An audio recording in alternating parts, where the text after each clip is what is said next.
Hello दोस्तों, कैसे हो आप सब। आई होप कि मेरे सारे दोस्त अच्छे होंगे, खुश होंगे, मस्त होंगे।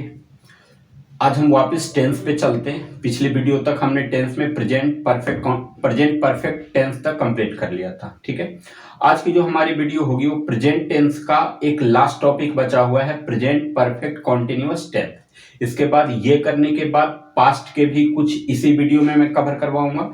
आज कोशिश मेरी ये रहेगी कि पास्ट इंडेफिनिट और पास्ट कंटिन्यूअस, मतलब कि आज तीन टॉपिक हम कवर करेंगे। पहला प्रेजेंट टेंस का last topic present perfect continuous tense, फिर पास्ट इंडेफिनिट टेंस और फिर पास्ट कॉन्टिन्यूअस टेंस। ठीक है, तो चलिए हम स्टार्ट करते हैं बिना टाइम को व्यर्थ किए, और हम टॉपिक स्टार्ट करते हैं आज प्रेजेंट कॉन्टिन्यूअस टेंस। आज हम पढ़ने वाले हैं वापस से टेंस। ठीक है, इस टेंस का हमारा पहला टॉपिक है, फोर्थ नंबर पे ये टॉपिक आता है प्रेजेंट का। ठीक है, इसको बोलते हैं प्रेजेंट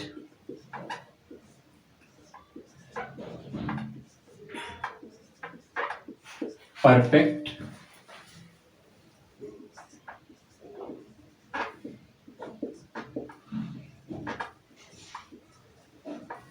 कॉन्टिन्यूअस टेंस। ठीक है, ये हमारा टॉपिक है प्रेजेंट परफेक्ट कॉन्टिन्यूअस टेंस। अब पहले हम समझेंगे कि प्रेजेंट परफेक्ट कॉन्टिन्यूअस टेंस होता क्या है। तो चलिए एक बार हम पीछे की तरफ अगर नजर ले जाके देखें तो पीछे की तरफ हमने दो चीज पढ़ा था। जैसे इसमें परफेक्ट और कॉन्टिन्यूअस दोनों का यूज हो रहा है। ठीक है, हमने स्पेशली कॉन्टिन्यूअस भी पढ़ा था और स्पेशली परफेक्ट भी पढ़ा था। कॉन्टिन्यूअस में जो काम जारी है, मतलब वो काम चल रहा है, कंटिन्यू है, और परफेक्ट में जो काम हो चुका है। ठीक है, अब इन दोनों का कॉम्बिनेशन मिला के एक बनता है प्रेजेंट कॉन्टिन्यूअस टेंस। अब इसमें देखिए, परफेक्ट का मतलब वो काम हो चुका है, ठीक है, पहले वो हो चुका है, और कॉन्टिन्यूअस का मतलब कि वो काम जारी है। अब इन दोनों को मिक्स करते हैं। कैसे मिक्स करेंगे तो थोड़ा सा ध्यान से समझिएगा। ठीक है, जैसे मान के चलो कि मैं बोलता हूं कि मैं 2 घंटों से पढ़ा रहा हूं। ठीक है, मैंने बोला कि मैं 2 घंटों से पढ़ा रहा हूं। इसका मतलब क्या हुआ कि मैंने पढ़ाना तो 2 घंटे पहले स्टार्ट किया था, बट मैं अभी तक उसे पढ़ा रहा हूं। तो इसमें मैटर करता है टाइम का। ठीक है, इसमें जो मेन चीज है तुम्हारा, जिससे हम प्रेजेंट परफेक्ट कॉन्टिन्यूअस टेंस की हम पहचान करेंगे, वो हमारा मेन चीज है टाइम।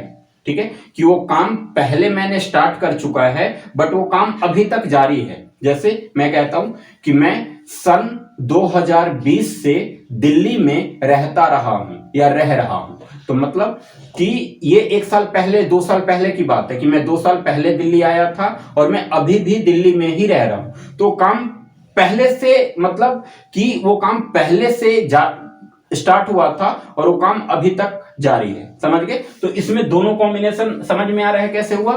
परफेक्ट का मतलब कि वो काम पहले हो चुका है, तो कॉन्टिन्यूअस का मतलब कि वो काम अभी जारी है। अब दोनों को यूज कर देते हैं, मतलब कि हमने वो काम पहले ही स्टार्ट किया था, मतलब अभी अगर मैं पढ़ा रहा हूं, अभी चलो हम अभी नाउ प्रेजेंट की बात करते हैं, अभी की, तो अभी मैं पढ़ा रहा हूं, लेकिन ये काम मैंने 2 घंटे पहले से स्टार्ट किया था, मतलब 2 घंटे से पहले पढ़ाना स्टार्ट किया था और अभी तक इस काम को मैं जारी रख रहा हूं। ठीक है, तो आई होप कि आपको समझ में आ गया होगा प्रेजेंट परफेक्ट कंटिन्यूअस का मतलब क्या हुआ। इसमें जो इंपॉर्टेंट चीज मैटर करेगा वो है हमारा टाइम। ठीक है, वो टाइम घड़ी से हो सकता है, दिन से हो सकता है, वीक से हो सकता है, मंथ से हो सकता है, ईयर से हो सकता है, कैसे भी हो सकता है। ठीक है, तो चलिए सबसे पहले हम इसका पहचानने का नियम देखें कि हम प्रेजेंट परफेक्ट टेंस को पहचानेंगे कैसे। वैसे तो मैंने बता दिया कि मेन चीज टाइम है, लेकिन इसके अकॉर्डिंग इसका अलग चीज भी एक चीज है, पहचान करने के लिए वो हम समझते हैं। ठीक है, तो मैं डिटेल के साथ बताता हूं पहचानने का नियम कि कैसे हम पहचानेंगे कि कोई tense present perfect continuous tense का वाक्य है। तो हम लिखते हैं कि जिस हिंदी वाक्य क्रिया के अंत में, क्रिया के अंत में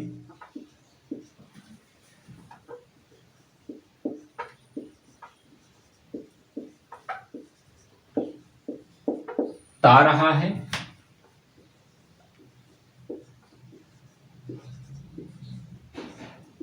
ती रही है, दे रहे हैं,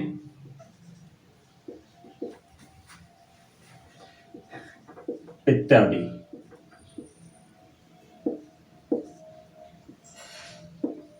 के साथ समय भी दिया हुआ हो, समय भी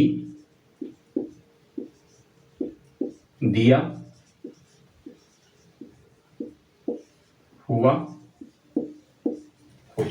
ठीक है, देखिए क्या है कि जिस हिंदी वाक्य क्रिया के अंत में ता रहा है, जैसे अब ता रहा है क्यों आ रहा है, कॉन्टिन्यूअस में तो रहा है था कि रहा है, रही है, रहे हैं, रहे, इसमें ता रहा है मतलब कि मैं यह काम करता रहा हूं। इसका मतलब क्या हुआ कि ये काम मैंने पहले स्टार्ट किया था और ये काम अभी भी मैं कर रहा हूं। ठीक है, के साथ इसमें टाइम भी गिवन होता है, समझे, टाइम इसमें इंपॉर्टेंट है। अगर टाइम गिवन नहीं है, अब दो कंडीशन बनेगा, एक तो ता रहा है, ती रही है, ते रहे हैं, तो इससे हम पहचान कर लेंगे अगर ता रहा है, ती रही है, ते रहे हैं, इससे पहचान ये हो गया कि ये प्रेजेंट परफेक्ट कॉन्टिन्यूअस टेंस का वाक्य है। ठीक है, अगर टाइम ना रहा तो मतलब कहने का मतलब, चलो एक बार ध्यान समझते हैं मैं क्या कह रहा हूं। मैं कह रहा हूं कि अगर टाइम गिवन नहीं है, ठीक है, लेकिन उसके बावजूद भी लास्ट में ता रहा है लिखा हुआ है, तो इसका मतलब कि ये भी प्रेजेंट परफेक्ट कॉन्टिन्यूअस का ही वाक्य होगा। लेकिन अगर लास्ट में सिर्फ रहा है लिखा है लेकिन उसके साथ टाइम दिया हुआ है, तो ऐसे कंडीशन में ये भी प्रेजेंट परफेक्ट कॉन्टिन्यूअस टेंस का ही वाक्य होगा। मैं दोनों लिख के समझाता हूं कि मैं क्या कहना चाहता हूं आपसे, अब ध्यान से समझना। ठीक है, चलो पहला मैं सेंटेंस लिखता हूं कि मैं पढ़ता रहा हूं। दूसरा लिख रहा हूं, मैं 2 घंटों से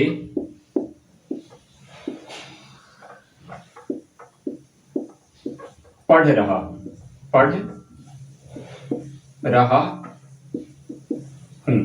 ध्यान से समझते हैं क्या बोल रहा हूं मैं।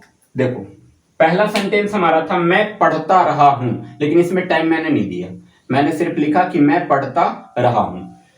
इसमें मैंने लिखा कि मैं 2 घंटों से पढ़ रहा हूं। यहां पे देखो लास्ट में क्या आ रहा है, रहा हूं, और यहां पे लास्ट में क्या आ रहा है, ता रहा हूं। ठीक है, अब इसमें अगर मैं टाइम को हटा दूं, जैसे ये 2 घंटा जो दिया हुआ है इसको मैं हटा दूं, तो मैं ये क्या हो जाएगा, मैं पढ़ रहा हूं।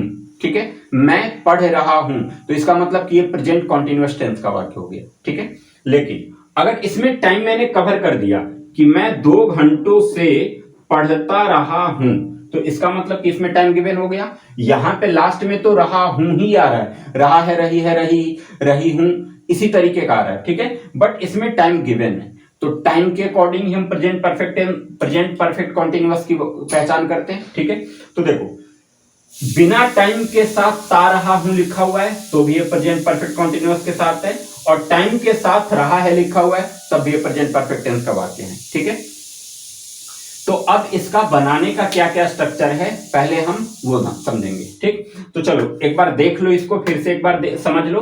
अब हम इसको कैसे बनाएंगे वो मैं धीरे धीरे समझाता हूं। तो चलिए हम स्टार्ट करते हैं। पहले इसको मैं रफ करूंगा।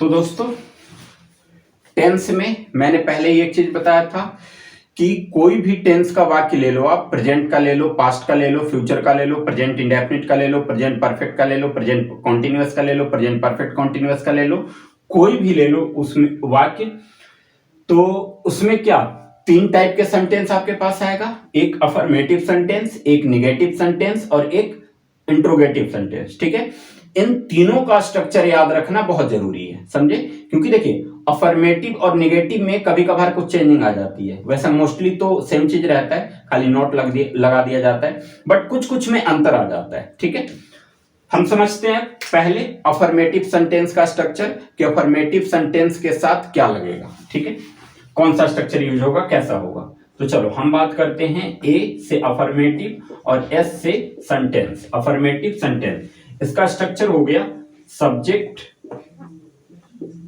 प्लस हैव या हैज प्लस बीन, ठीक है, प्लस वर्ब का फोर्थ फॉर्म प्लस ऑब्जेक्ट, फिर प्लस इसके आगे सिंस या फोर, फिर प्लस टाइम। ध्यान देना इसमें क्या क्या लिखा गया, सब्जेक्ट प्लस हैव या has plus been plus verb का फोर्थ फॉर्म प्लस ऑब्जेक्ट, फिर प्लस सिंस या फोर प्लस टाइम। अब देखिए टाइम के साथ यहां पे सिंस या फोर का यूज हो रहा है। अब मुझे यह समझना होगा कि मेरे पास टाइम दो तरीके का गिवन होगा, एक निश्चित टाइम और एक अनिश्चित टाइम। निश्चित और अनिश्चित में अंतर समझते हैं कि कैसे होगा।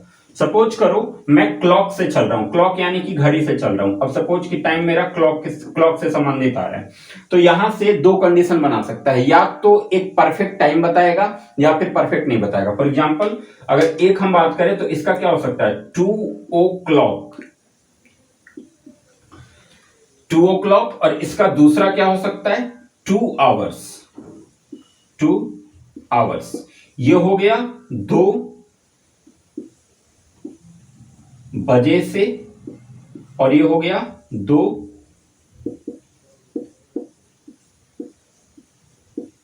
घंटों से, ठीक है। अब इन दोनों में अंतर समझो, एक है 2 बजे से, यानी कि यहां पे एक परफेक्ट टाइम दिया हुआ है कि मैंने 2 बजे से पढ़ाना या पढ़ना स्टार्ट किया था, ठीक है।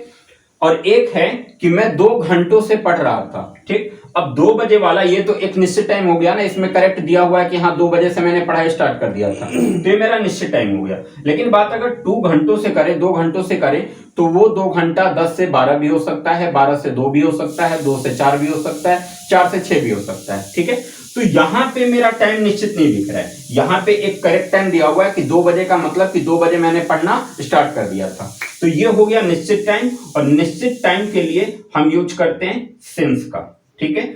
ये अनिश्चित टाइम हुआ, 2 घंटे का मतलब वो कभी से कभी भी हो सकता है, 6 से 8 भी हो सकता है, 8 से 10 भी हो सकता है। तो ये अनिश्चित टाइम हो गया, और अनिश्चित टाइम के लिए हम यूज करते हैं 4 का, ठीक है। तो ये ध्यान दो, ये क्लॉक से हमने समझा, घड़ी से, कि घड़ी से जो टाइम निकलेगा वो कुछ इस तरीके का निकलेगा, ठीक है। अब हम बात करेंगे इसके और क्या क्या टाइम पॉसिबल हो सकते हैं।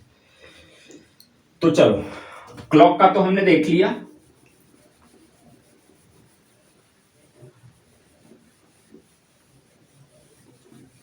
अब सपोज करो मेरे पास टाइम जो है वो डे से संबंधित है, डेज से संबंधित, ठीक है। डेज यानी कि दिन, डे रखते हैं खाली, डे। अब इसमें भी 2 कंडीशन बनाएगा, एक क्या बनाएगा, एक निश्चित का बनाएगा, एक अनिश्चित का बनाएगा। तो निश्चित का सपोज करो कि ट्यूसडे, ट्यूसडे, और ये डे का बनाएगा 3 days। ये 2 तरीके का टाइम आ सकता है, ठीक है। एक हो गया डे यानी कि ट्यूसडे। अब ट्यूसडे में क्या, मंगलवार, ये एक निश्चित टाइम हो गया कि बुधवार से मैंने कोई काम करना स्टार्ट कर दिया था मंगलवार से। 3 days, 3 days का मतलब ये डेज निश्चित नहीं है, वो संडे से वेडनेसडे भी हो सकता है, वेडनेसडे से फ्राइडे या सैटरडे भी हो सकता है। तो 3 दिन का मतलब कि ये अनिश्चित टाइम है, तो अनिश्चित टाइम के लिए हम 4 का यूज कर रहे हैं, और निश्चित टाइम के लिए हम सिंस का यूज कर रहे हैं, ठीक है। वैसे ही अगर मंथ आ जाए, मंथ से भी आएगा कि 2 महीनों से, देखो तो इसमें भी 2 कंडीशन बनाएगा कि 2 महीनों से। अब वो 2 महीना जनवरी से मार्च हो सकता है, मार्च से मई हो सकता है, मई से अगस्त हो सकता है, इस तरीके का। लेकिन अगर एक निश्चित टाइम दे दिया, कहने का मतलब कि मैं जनवरी से इस शहर में रहता रहा हूं, तो यहाँ पे एक निश्चित टाइम हो गया कि हाँ मैं जनवरी से इस शहर में रह रहा हूं, और एक बोल रहा हूं कि मैं 2 महीनों से इस शहर में रह रहा हूं। तो अब समझ में आ गया कि निश्चित और अनिश्चित में क्या अंतर है। तो निश्चित टाइम के लिए हम सिंस का यूज करते हैं, और अनिश्चित टाइम के लिए हम 4 का यूज करते हैं, ठीक है। तो चलो अब हम आते हैं कॉन्सेप्ट पे। सिंस और 4 का मतलब समझ में आ गया कि कहां पे सिंस का यूज करना है और कहां पे 4 का। सिंस जो निश्चित टाइम गिवन हो, और 4 जो अनिश्चित टाइम गिवन हो, ठीक है। अब ये था हमारा अफर्मेटिव सेंटेंस का structure, subject plus have has plus been plus verb का फोर्थ फॉर्म प्लस ऑब्जेक्ट और फिर सिंस या फॉर प्लस टाइम। टाइम के अकॉर्डिंग हम सिंस या फॉर का यूज करेंगे। तो चलिए एक क्वेश्चन रखते हैं और फिर इसको सोल्व करके देखते हैं कि कैसे इसका इंग्लिश ट्रांसलेशन बनाया जाएगा। तो पहले मैं कोई सेंटेंस रखता हूं कि राम 4 बजे से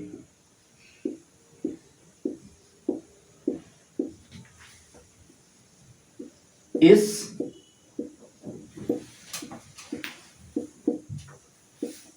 मैदान में क्रिकेट खेल रहा है। सेंटेंस है हमारा राम 4 बजे से इस मैदान में क्रिकेट खेल रहा है।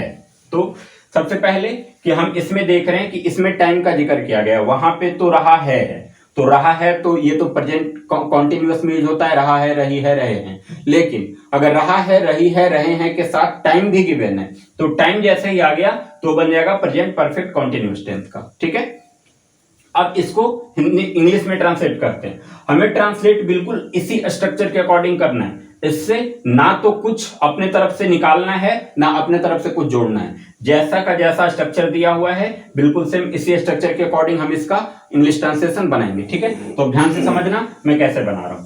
सबसे पहले हमसे सब्जेक्ट मांगा जा रहा है। अब इस सेंटेंस में अगर हम देखें तो इस सेंटेंस में जो मेरा सब्जेक्ट है वो राम है, तो पहले मैं रखता हूं राम को, राम। अब हमें ये देखना है कि राम के साथ हैव का यूज होगा या हैज का यूज होगा।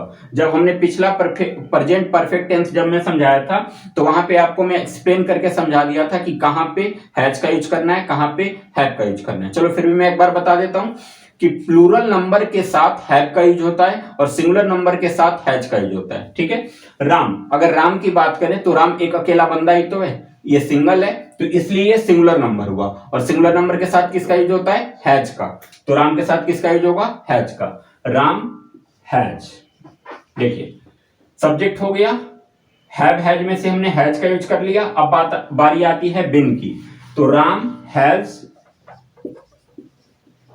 बिन, यह भी कंप्लीट। अब वर्ब की फोर्थ फॉर्म, तो इससे पहले मुझे वर्ब पहचानना होगा कि मेरा वर्ब है क्या, क्रिया क्या है। तो इस सेंटेंस में अगर देखें तो खेलना वर्ब हुआ, खेलना, खेल रहा है तो खेलना वर्ब हुआ।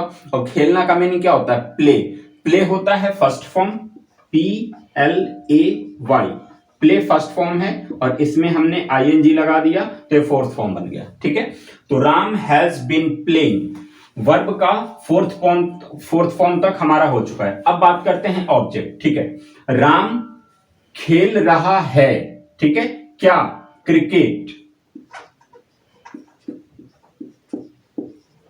Cricket, Ram has been playing cricket. इसके बाद खेल रहा है, क्या खेल रहा है, क्रिकेट खेल रहा है। कहां खेल रहा है, तो इस मैदान में, इन मे के बदले यूज होगा इन का, तो Ram has been playing cricket in this field, in this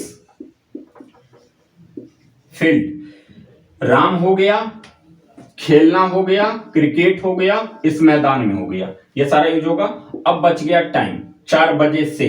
तो देखो टाइम के पहले हमें सिंस या फॉर का यूज करना है। तो पहले मुझे पहचानना होगा कि जो मेरा टाइम दिया हुआ है ये निश्चित टाइम है या अनिश्चित टाइम है। तो 4 बजे से ये एक निश्चित टाइम दिया हुआ है। घड़ी जो होता है, क्लॉक होता है, उसमें एक निश्चित टाइम है कि 4 बजे से राम क्रिकेट खेलना स्टार्ट कर दिया था। ठीक है, तो ये निश्चित टाइम हो गया। और निश्चित टाइम के लिए हम किसका यूज करते हैं, सिंस का। तो यहां पे हम लगाएंगे सिंस, सिंस। ठीक है, कब से खेल रहा है भाई वो, तो 4 बजे से, तो हम लिख देंगे 4 o'clock। ये हमारा हो गया सेंटेंस पूरी तरीके से complete. Ram has been playing cricket in this field since 4 o'clock। ठीक है, तो देखिए ये था प्रेजेंट परफेक्ट कॉन्टिन्यूअस टेंस का अफर्मेटिव सेंटेंस का वाक्य। आई होप कि आपको समझ में आ गया होगा। अगर कोई डाउट रह गया हो, कहीं पे कोई कड़ी ऐसी हो जो समझ में क्लियर से नहीं आ रहा हो, तो कमेंट करके बता देना, मैं उसको नेक्स्ट वीडियो में कवर कर दूंगा। ठीक है, तो अभी फिलहाल हम आगे चलते हैं। अफर्मेटिव सेंटेंस हमारा क्लियर हो चुका है, अब हम बात करेंगे निगेटिव सेंटेंस की।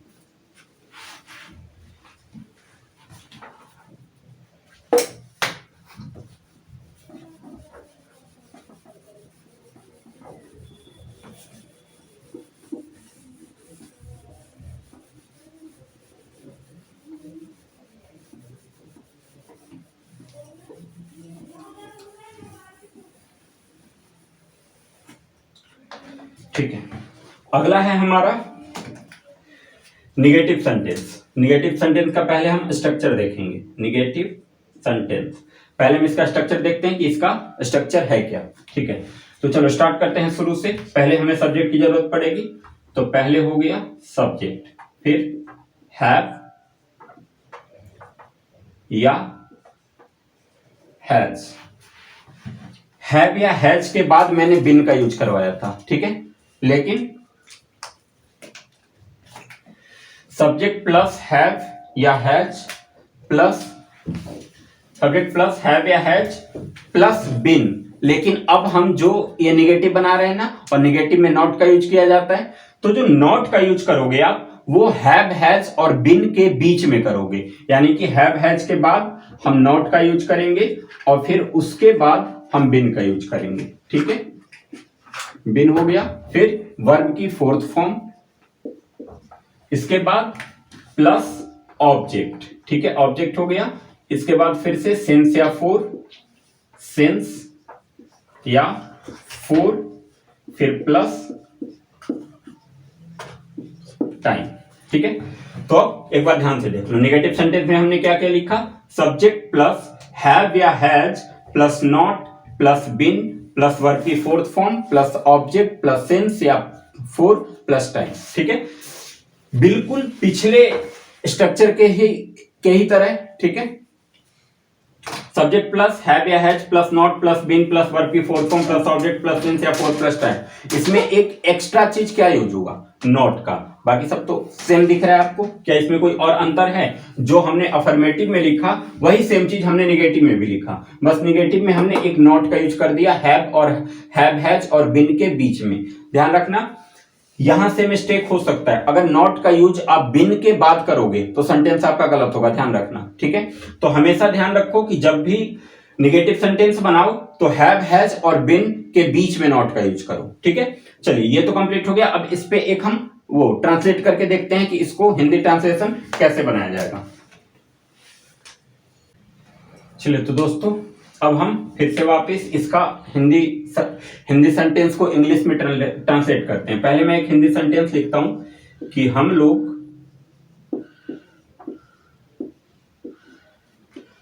इस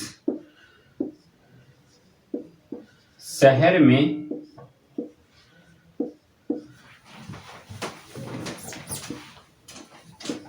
चार वर्षों से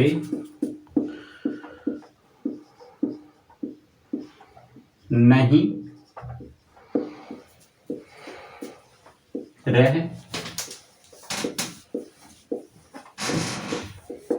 रहे हैं। ठीक है, सेंटेंस देख लो, हम लोग इस शहर में 4 वर्षों से नहीं रह रहे हैं। ठीक है, इसमें नहीं का यूज हो गया, टाइम भी दिया हुआ है और लास्ट में रहे हैं लिखा हुआ है, मतलब तीनों कंडीशन हमें प्रेजेंट परफेक्ट कॉन्टिन्यूअस टेंस पे ले जाता है। ठीक है, अब इसको कैसे बनाना है, तो बनाने का बिल्कुल स्ट्रक्चर मैं सामने लिख रखा हूं, बिल्कुल उसी के अकॉर्डिंग आपको इसका इंग्लिश ट्रांसलेट कर देना है। ठीक है, बस सेंटेंस में, हिंदी सेंटेंस में हर चीज की पहचान होनी चाहिए कि सब्जेक्ट क्या है, वर्ब क्या है, ऑब्जेक्ट क्या है, ये सब चीजों की। ठीक है, तो चलिए अगर इसको हम बनाना स्टार्ट करें तो सबसे पहले हम सब्जेक्ट लिखेंगे। सब्जेक्ट हमारा क्या है? हम लोग। हम लोग का इंग्लिश में मीनिंग क्या होता है? वी, डब्ल्यू ई मतलब हम या हम लोग होता है। ठीक है, तो हम यहां पे लिखते हैं वी। अब वी के साथ मैं हैव का यूज करूं या हैज का यूज करूं, तो चलो एक बार अपना माइंड टेबल की तरफ ले जाओ, जो मैंने टेबल समझाया था।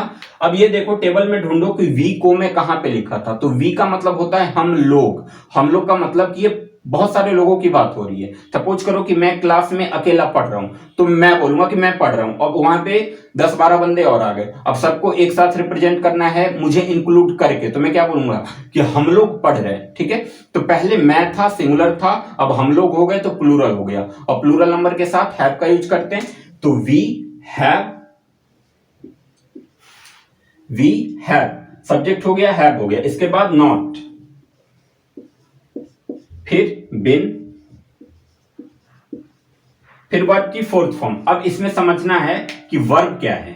तो देखो, हम लोग इस शहर में 4 वर्षों से नहीं रह रहे हैं, तो रहना क्या हो गया, वर्ब हो गया, और रहना को इंग्लिश में क्या बोलते हैं, लिव, LIVE, लिव मतलब होता है रहना। तो चलो, लिव तो हमारा फर्स्ट फॉर्म है ना, LIVE, लिव हमारा फर्स्ट फॉर्म है।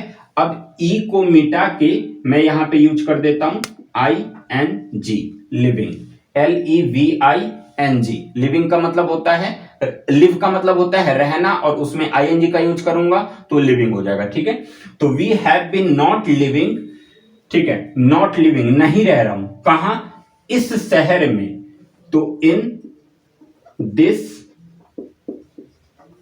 शहर का सिटी लिखो या फिर टाउन लिखो, TOWN, टाउन मतलब भी शहर होता है, और इसका सिटी मतलब भी शहर होता है। तो we have not been living in this, हम सिटी लिखें या फिर टाउन लिखें, बात बराबर है। तो we have not been living in this city या टाउन, यहां तक हो गया। अब आते हैं टाइम पे, 4 वर्षों से।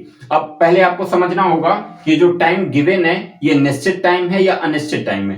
तो 4 वर्षों से, अब देखो 4 वर्ष वो 2004 से 2008 हो सकता है, 2008 से 2012 हो सकता है, 12 से 16 हो सकता है, 16 से 20 हो सकता है। ठीक है, मतलब ये पता चल रहा है हमें कि ये एक निश्चित टाइम नहीं दिया हुआ है, यानी कि ये टाइम कौन सा हो गया, अनिश्चित हो गया, और अनिश्चित टाइम के लिए हम फॉर का यूज करते हैं।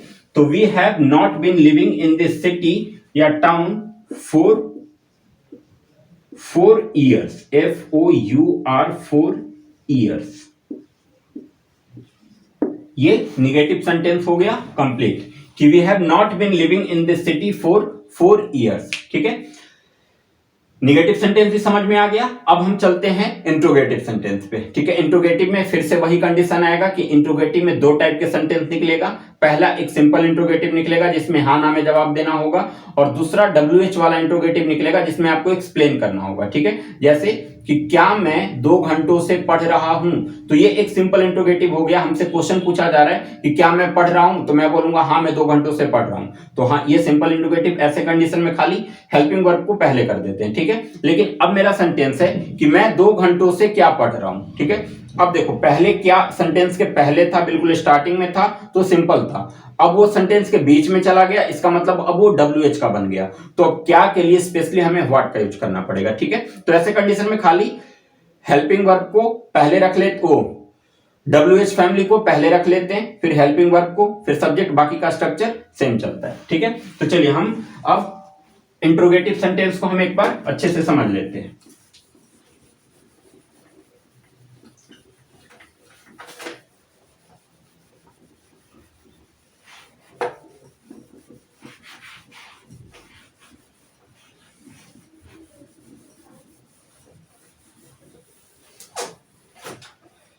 सेंटेंस है हमारा अब IS, I से इंटेरोगेटिव और S से सेंटेंस, यानी कि इंट्रोगेटिव सेंटेंस। इसका स्ट्रक्चर क्या है, तो इसमें है, यहां पे समझो, चलो हम साथ में WH को भी ले लेते हैं। ठीक है, यानी कि सबसे पहले हमारा WH फैमिली आ जाएगा, फिर हैव या हैज का यूज होगा,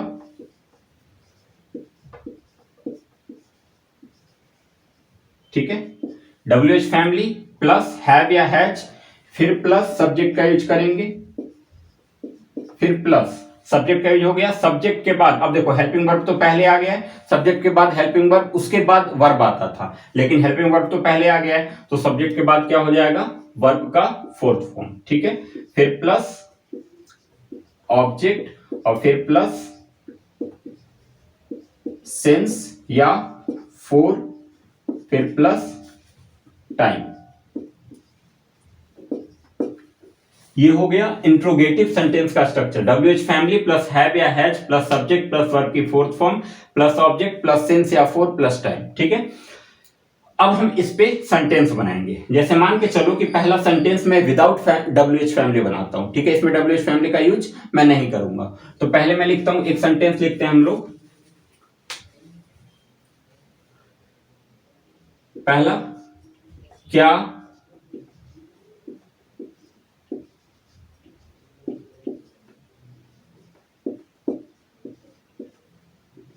आप लोग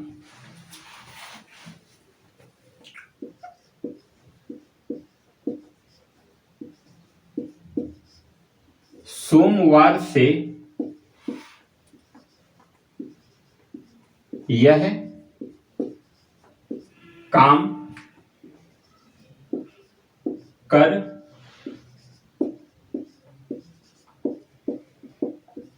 रहे हैं। यह था हमारा सेंटेंस, क्या आप लोग सोमवार से यह काम कर रहे हैं। देखिए, सबसे पहले क्या यहां पे सेंटेंस के आगे है, कहने का मतलब है सिंपल इंट्रोगेटिव हुआ। ठीक है, दूसरा, इसमें टाइम दिया हुआ है सोमवार से, तो सोमवार ये एक डे का नाम है, और जब नाम है तो ये निश्चित है। सोमवार से मतलब कि हम एग्जैक्ट सोमवार से ही काम करना स्टार्ट किए थे। ठीक है, तो मतलब कि ये एक निश्चित टाइम दिया हुआ है। ठीक है, तो अब इसके अकॉर्डिंग हम सेंटेंस बनाते हैं। देखिए, WH फैमिली का तो इसमें यूज किया नहीं गया है, तो WH फैमिली को हटा देते हैं यहां से। अब हम हैव हैज से स्टार्ट करेंगे। तो हैव या हैज का जो यूज करेंगे हम, वो किसके अकॉर्डिंग किया जाएगा, सब्जेक्ट के अकॉर्डिंग। तो सबसे पहले मुझे सब्जेक्ट देखना है, इसमें क्या है, तो सब्जेक्ट है आप लोग। आप लोग को इंग्लिश में हम क्या बोलते हैं, यू बोलते हैं, YOU। यू मतलब होता है तुम लोग, आप लोग, टोटल 4 मीनिंग होते हैं इसके। तो आप लोग का हो गया यू, और यू के साथ मैं हैव का यूज करूंगा या हैज का यूज करूंगा। तो यू जो है वो एक प्लूरल नंबर है, सिंगुलर में भी सेम चीज है और प्लूरल में भी सेम चीज है। तो यू को कॉमनली हम प्लूरल नंबर ही मानते हैं, प्लूरल नंबर ही मानते हैं। ठीक है, तो इसका मतलब ये हुआ कि यू हमारा प्लूरल नंबर है, और प्लूरल नंबर के साथ हैव का यूज होता है। ठीक है, तो हम यहां पे लिखेंगे हैव, HAVE,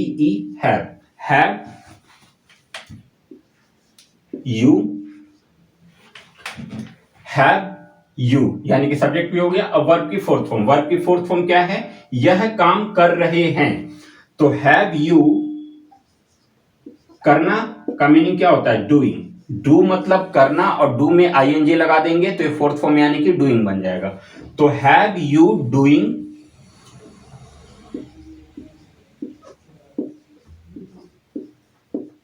योर वर्क। अच्छा, योर का यूज क्यों किया, तो योर का जो यूज हुआ यहां पे अपना के लिए यूज हुआ। मैंने पहले भी बताया था कि अपना का मीनिंग सब्जेक्ट के अकॉर्डिंग बदलता रहता है। ठीक है, अपना का एक परफेक्ट मीनिंग आउन होता है, तो वो हम मतलब ऑब्जेक्ट के लिए यूज करते हैं। जैसे मान के चलो कि कोई हमारा, जैसे कि यह मेरा टेबल है, तो दिस इज माई आउन टेबल। ठीक है, मैं ऐसे लिख सकता हूं, यह मेरा अपना टेबल है। लेकिन ऐसे कंडीशन में अपना का जो मीनिंग होता है, यह, एक मिनट, क्या आप लोग सोमवार से, नहीं, इसमें अपना का यूज किया ही नहीं गया है। ठीक है, तो हैव यू डूइंग,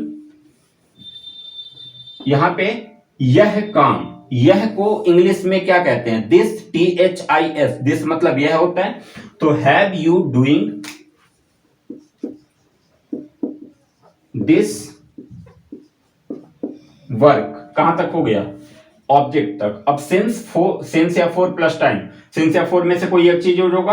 अब वो यूज कौन सा होगा, अगर टाइम निश्चित है तो सिंस का, अनिश्चित है तो फॉर का। सोमवार दिया हुआ था, एक निश्चित टाइम है, तो इसके लिए हम सिंस का यूज करेंगे। तो हम यहां पे लिखते हैं since, have you doing this work since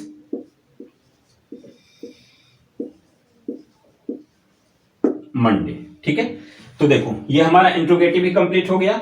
अब सपोज करो कि सेंटेंस सेम है, और अब यहां पे मैं लिख देता हूं, यहां से क्या हटा दिया, इसी को मैं WH वाला बनाता हूं कि आप लोग सोमवार से यह काम, यहां पे यूज कर दे रहा हूं मैं, कहां कर रहे हैं। आप लोग सोमवार से यह काम कहां कर रहे हैं। तो इसमें क्या हुआ कि इसमें अब WH का यूज हो गया। कहां, कहां को इंग्लिश में क्या कहते हैं, वेयर। ठीक है, वेयर, तो इसमें WH का यूज हो गया, तो ऐसे कंडीशन में WH को आगे कर दूंगा, उसके बाद हेल्पिंग वर्ब लिखूंगा। तो देखो, have you doing this work since Monday, ये चीज तो बिल्कुल सेम रहेगा, बस इसमें करना क्या है, वेयर को पहले रख देते हैं। तो यहां पे हम लिख देंगे fair, fair have you doing this work since Monday. तो ये हमारा आज इंट्रोगेटिव सेंटेंस पूरी तरीके से कंप्लीट हो चुका है। प्रेजेंट परफेक्ट कॉन्टिन्यूअस टेंस का अफर्मेटिव समझ लिया, नेगेटिव समझ लिया, इंट्रोगेटिव समझ लिया, ठीक है। तो प्रेजेंट टेंस हमारा अच्छे से कंप्लीट हो गया। अब जो हम अगली वीडियो बनेगी हमारी वो पास्ट की बनेगी, ठीक है, पास्ट टेंस और उसके बाद फ्यूचर टेंस, फिर हमारा टेंस कंप्लीट हो जाएगा। फिर हम चलेंगे वॉइस पे, वॉइस यानी कि पैसिव वॉइस, एक्टिव वॉइस, ठीक है। तो अगर आप लोग टेंस अच्छे से कर लोगे, कहने का मतलब कि जैसे मैं आपको समझा रहा हूं सारे स्ट्रक्चर आपके माइंड में होने चाहिए। जब स्ट्रक्चर क्लियर तरीके से आपके माइंड में रहेगा तो कोई भी ऐसा सेंटेंस नहीं होगा जो आपसे नहीं बनेगा। और साथ में आप इंग्लिश अगर बोलने की प्रैक्टिस करना स्टार्ट करते हो तो आप इंग्लिश बोलना भी कवर करने लगोगे, क्योंकि हर चीज का यूज टेंस के अकॉर्डिंग ही निकाला जाता है। क्योंकि टेंस में इसमें 3 टाइम बांटा गया है और जो भी हमारा काम होता है वो इन्हीं 3 टाइम ऑफ इंटरवल में काम होता है। या तो काम वो हो चुका है, या काम वो हो रहा है, या काम वो होगा, ठीक है। तो इन्हीं 3 में तो हम जिंदगी जी रहे हैं, या हमारी जिंदगी बीत भी चुकी है, हमारी जिंदगी चल भी रही है और हमारी जिंदगी आने वाली भी है। तो सब चीज टेंस कवर कर देता है, ठीक है। तो टेंस भाई समझना बहुत जरूरी है।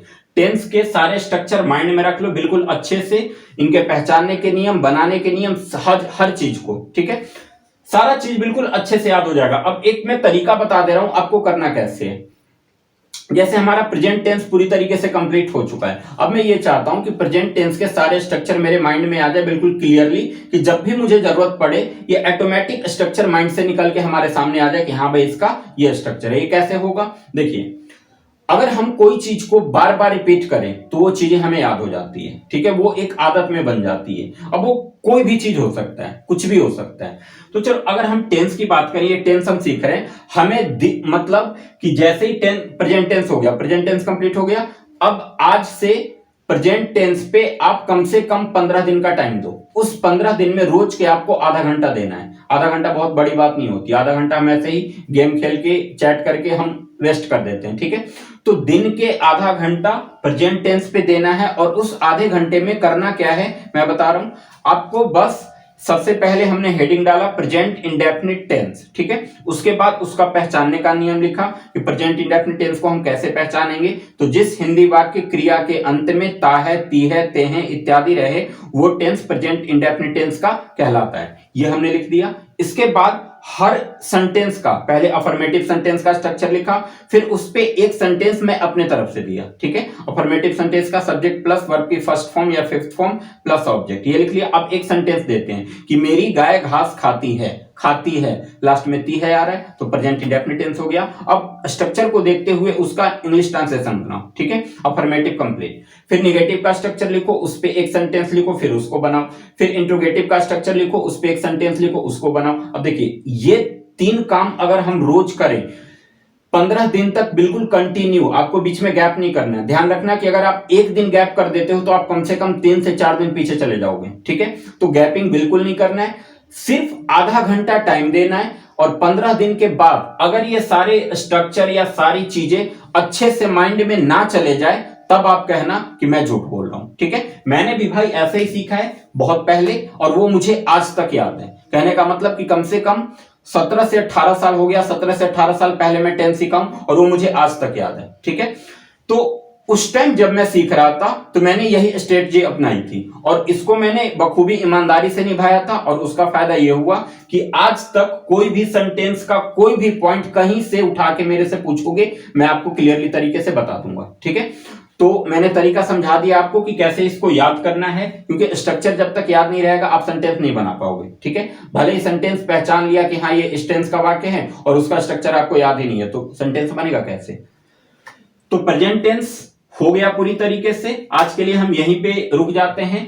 अगर ये video present perfect continuous tense में कहीं भी कोई डाउट रह गया हो तो आप कमेंट में जरूर बताना। मैं अगली वीडियो में आपके डाउट को 110% क्लियर करूंगा और बिल्कुल अच्छे तरीके से क्लियर करूंगा, ठीक है। तो मिलते हैं हम नेक्स्ट वीडियो में पास्ट इंडेफिनिट के साथ।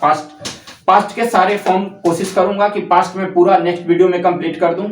ये वाला जो लास्ट का परफेक्ट कॉन्टिन्यूअस टेंस का वो जाता है नहीं, पास्ट में आपको दो एक वीडियो में जाएगा, दो एक वीडियो में जाएगा, क्योंकि जो पास्ट परफेक्ट टेंस होगा उसमें थोड़ा सा हमें टाइम लगेगा, उसमें कुछ अलग चीजें भी समझना होता है। ठीक है, तो आज की वीडियो अच्छी लगी हो तो वीडियो लाइक करना बिल्कुल ना भूलें, कमेंट करें जरूर कि कैसी लगी वीडियो आपको, और बाकी चैनल सब्सक्राइब रखें, जितना ज्यादा हो सके लोगों को शेयर करें ताकि उन्हें भी फायदा मिले।